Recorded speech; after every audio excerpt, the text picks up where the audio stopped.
দেখ দেখ, অযোগ্য টাকা দিয়ে চাকরি পাওয়া চোর যাচ্ছে। টাকা দিয়ে চাকরি পেলে এরকমই হয়। ঠিক বলেছিস একদম।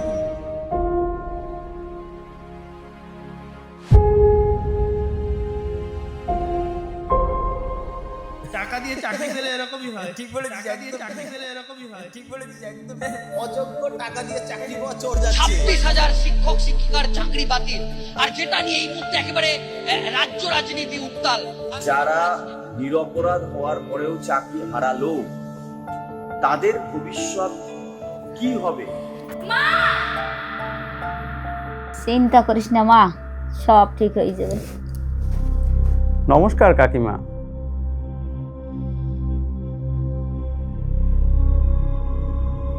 দেখো বৌমা, অমিত তো চলে গেছে, ওকে তো আর ফিরিয়ে আনা যাবে না।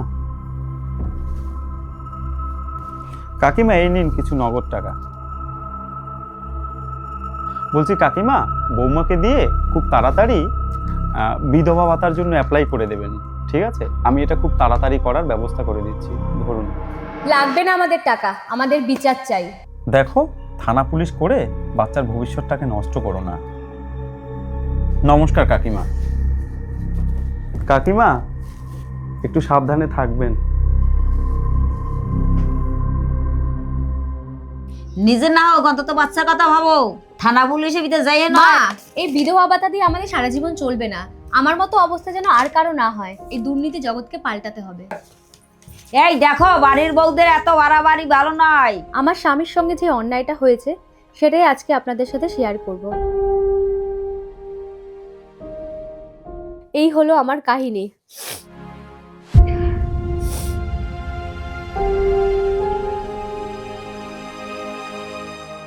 এই সেই মেয়েটা এটা? হ্যাঁ সেই মেয়েটা। এই দাঁড়া। কিরে, তোর বৌদি যেটা করছে ওটা ঠিক করছে? দাদা এতবার করে বুঝিয়ে আসলো, শুনলো না তো। কসবা কলেজে যে ঘটনাটা হয়েছে ওটা যদি তোর সাথে ঘটে, মেনে নিতে পারবি তো?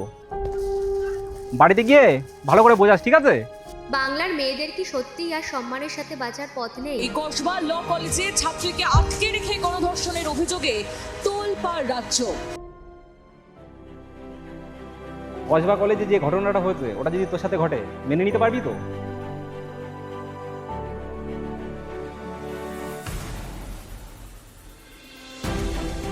পরিবর্তন হিসাবে শুধু প্রতিশ্রুতি দেওয়া হয়েছিল, কাজে কিছুই হয়নি।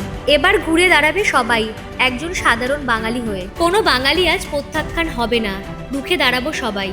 বাংলার মানুষ আর দুর্নীতি সহ্য করবে না, এবার পাল্টানো দরকার।